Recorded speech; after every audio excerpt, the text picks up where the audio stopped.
here were my goals at the end of last year over here. So I was live streaming every day. And that was great for a while. I moved here and it was going absolutely great. But over time, because there wasn't a kind of end goal, it was just an ongoing thing, it started to feel very throwaway. I mean, I got a lot out of it even then, but it did start to feel a bit pointless. So then I said, I'm going to stop for a while because I'm going to go back to kind of daily splurges and that kind of thing.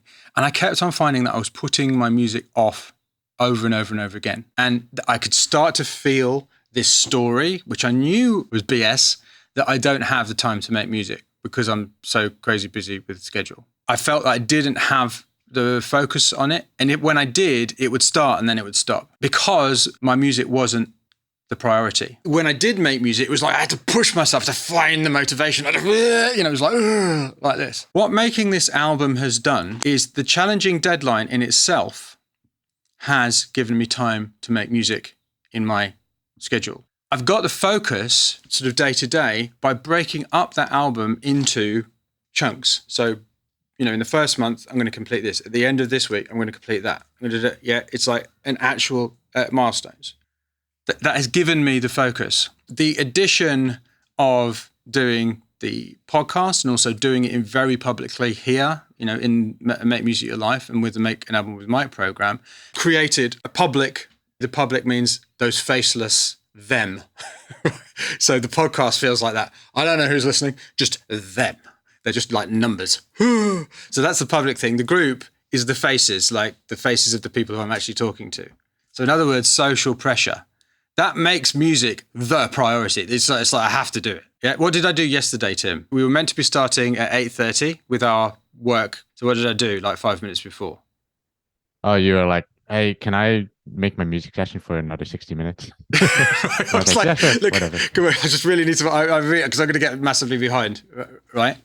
So that would have happened without this milestone deadline and actually the actual deadline. Another thing is creating significant downside. Doing this in public, sort of in front of people and being a coach and leading from the front, saying, I'm going to do this, I'm going to be able to do this.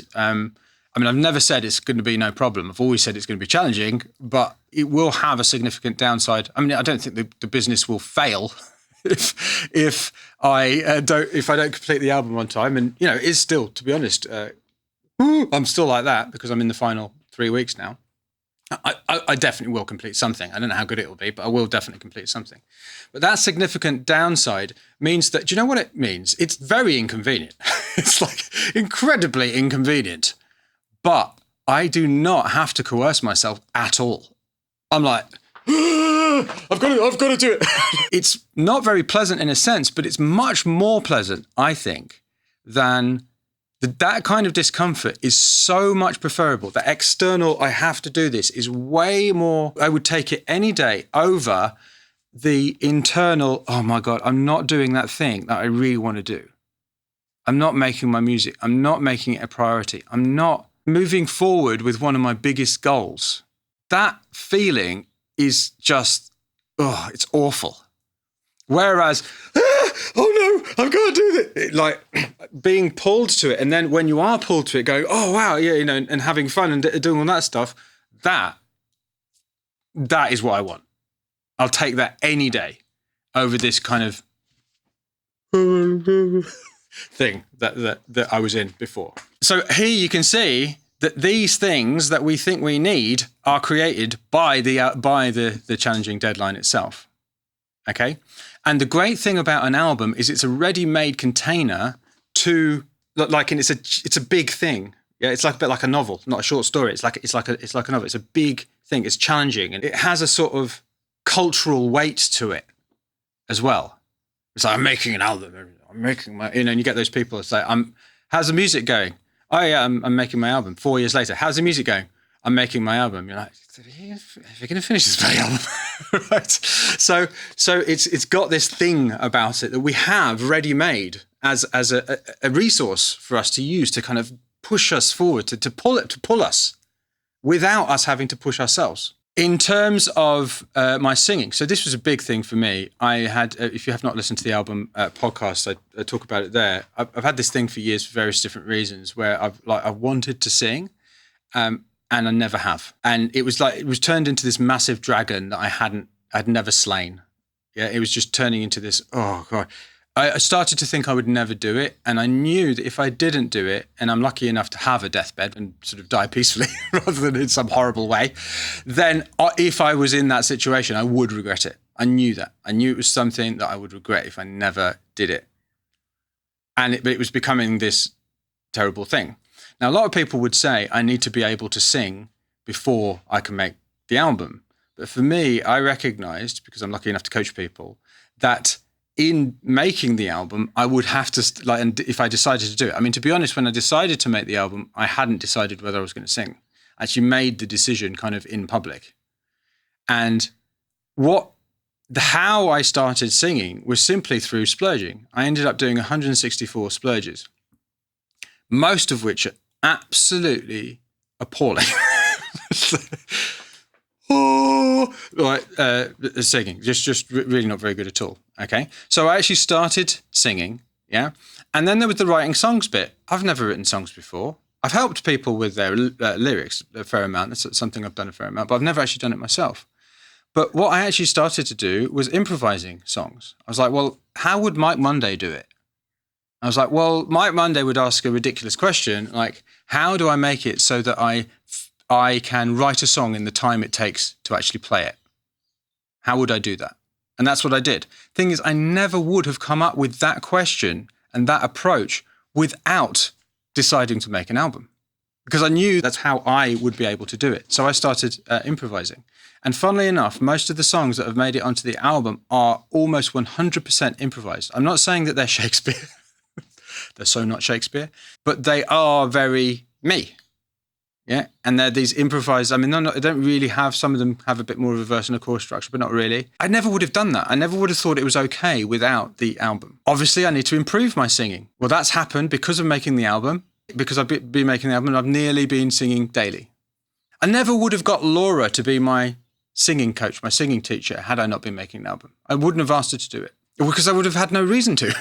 I also, one of my goals was to develop the music machine. I mean, this was one of the reasons that I was getting upset with myself. One of them, not the only one, for not making music, was that I felt that I wasn't continuing to develop the machine quickly enough. And in using the machine to complete this project, the machine has been constantly upgraded and altered and improved through daily machine use. I mean, now, for those who haven't done the Magic Music Machine program at all, how many different, I mean, let's not even talk about the games, but how many different activations, which is a succession of games, do we now have? It's like 40 or something? Yeah, I think because each week we did that, and then there's now hundreds of different games. Yeah, so that's just one of the ways in which the machine's been developed, because I've been making the album and making these games for making an album with my people. And the other thing that was a real thing for me over my music career, which I've never ever done before, was to find my unique style. While it's still challenging and I'm still in the process of doing it, I've definitely, by synthesizing these hundreds of ideas and options in the making this album, that has started to happen like it's never happened before. Now, yes, I did make albums previous to this and never quite managed it, but this time I'm actually doing it in a much more structured manner. Another of my goals was making music and coaching the same thing.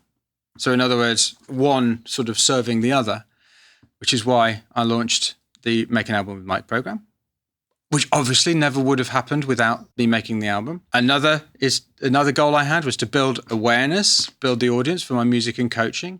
You might have noticed that Make Music Your Life has been behind a email wall for years and years and years. And yes, I did start doing the podcast before the Pod Walk, which is a different podcast before this. But that made me realize that actually I could start sharing my experiences making the album. And that's building the audience around there. Growing the audience for my music. 10 songs to release every 3 months. Because as a result of this experience, I'm going to make another album straight away. I'm just like, right, I'm beginning again. Because it's like I've realized that the music machine is I mean, obviously, I think it's fantastic. I'm biased. It's fantastic. It's great. It allows you to do all kinds of things. But the missing piece for me was the deadline of a specific project. So I'm not going to say, I don't want to stand here and say, make a pronouncement. For the rest of my life, I'm going to make an album every 3 months. I think Sally would have a few things to say about that. But so I'm not going to stand here like an idiot and say that. But I'm definitely going to make another one immediately afterwards. And my idea at the moment is to keep doing that until I need to have a break, because it has brought me this focus, motivation, progress, and improvement. So just to come back to it, this is true in a sense, but wrong in another. You won't get these unless you do something like this, because the process of doing it, like process, gives you the result. So these are all results of the process. The clearest example is I'm not building my skills to make an album. I'm making an album to build my skills.